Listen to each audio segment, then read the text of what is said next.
questions I get asked a lot is, how can I help my students to improve their fluency?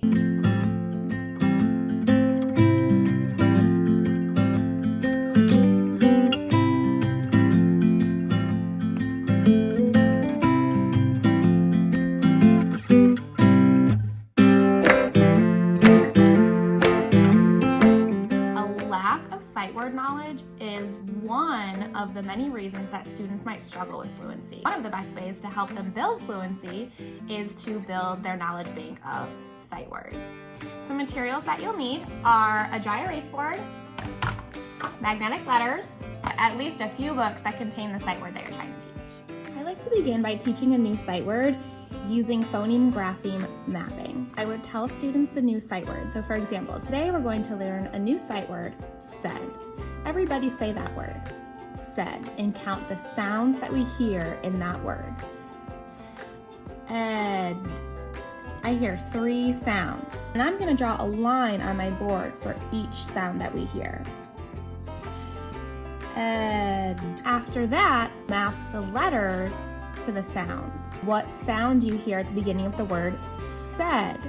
What letter spells that sound? And write that on the line. In the middle of that word, we hear eh. We know that E oftentimes spells that sound, but in this word, it's actually the letters A, I that make that sound. Said. What sound do you hear at the end of the word said? What letter spells that sound? And write it on the line. And then run your finger under the word again as you say the word, said. Point out the irregular part of the sight word, which in this case is the AI.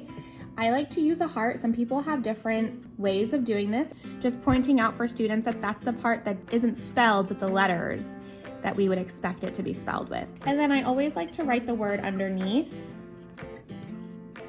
So it is another way of observing the word, and it's more of a complete unit. And then run my finger under the word, said. After you've mapped your sight word, I like to erase the whole word at the bottom and play a game called What's Missing. It helps to create just sort of a memory trace for this word. Flip the board away from students and erase one letter or letter cluster at a time. I start by erasing the first letter and then turn the board around to students and ask, what's missing? See if they can identify the letter that's missing. Put it back in the word.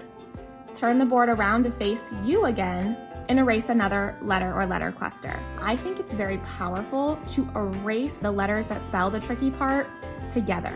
So in this case, I'm going to take both the A and the I to see if students can remember the 2 letters that spell that one sound. The other thing that's nice about this is it's got the heart around it. It's got that visual to remind students this is the tricky part. So then you would turn it around and say, what's missing?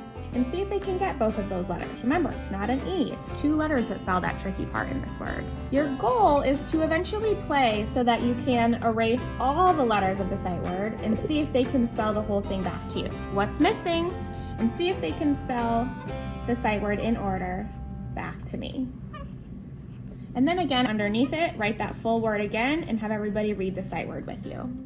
The next activity you can have students do is make the new sight word out of magnetic letters. What I like to do is have them check it on my whiteboard, and I'll just cover it. And then students will work to make the word out of magnetic letters, and then I'll reveal the word and say, check it.